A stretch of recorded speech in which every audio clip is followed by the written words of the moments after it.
موجودہ دور میں نکرانی کا درجہ پہلے کے دور کی لونڈی کے برابر ہے یا نہیں؟ لونڈی اور نکرانی میں فرق کیا ہے؟ کچھ آج میں عرض کرتا ہوں، باقی انشاءاللہ کل میں اس پہ وضاحت کے ساتھ مسلم شریف کی حدیث میں آپ کی خدمت میں عرض کروں گا۔ تو آج میں یہ عرض کرنا چاہتا ہوں لونڈی اور نکرانی میں فرق کیا ہے۔ اس کا فرق یہ ہے، نکرانی کا درجہ لونڈی کے برابر نہیں ہے، نکرانی کا درجہ لونڈی کی طرح نہیں ہے۔ نکرانی اور چیز ہے، لونڈی اور چیز ہے۔ تو دونوں کے درمیان فرق یہ ہے، لونڈی کی خرید و فروخت جائز ہے، لونڈی کی خرید و فروخت جائز ہے، جبکہ نکرانی کا خریدنا اور بیچنا جائز نہیں۔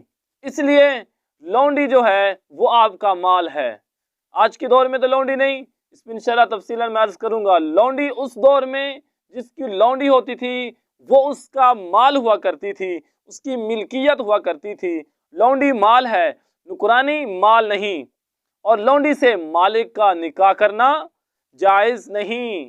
لونڈی سے مالک کا، آقا کا، مولا کا نکاح کرنا جائز نہیں، اور نکرانی سے نکاح کرنا جائز ہے۔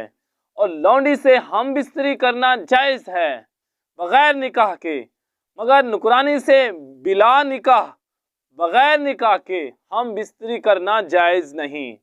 ہم بستری کرنا نکرانی کے ساتھ بغیر نکاح کے یہ جائز نہیں ہے۔ اور انشاءاللہ تفصیل کے ساتھ جو آج میں آپ عرض کرنا چاہتا تھا، لونڈی اور نکرانی میں فرق کیا ہے۔ لونڈی کیا ہوتی ہے؟ وہ آپ کی ملکیت ہوتی ہے، وہ آپ کی ملکیت۔ اللہ سبحانہ وتعالیٰ نے قرآن میں ارشاد فرمایا، انشاءاللہ تفصیلاً اس پہ میں عرض کروں گا۔ آج یہی آپ کو بتانا چاہتا تھا تاکہ آپ کے ذہن میں یہ بات بیٹھ جائے کہ نکرانی کیا چیز ہوتی ہے اور لونڈی کیا چیز ہوتی ہے، اور اس پہ انشاءاللہ تفصیلاً جو ہے میں عرض کروں گا۔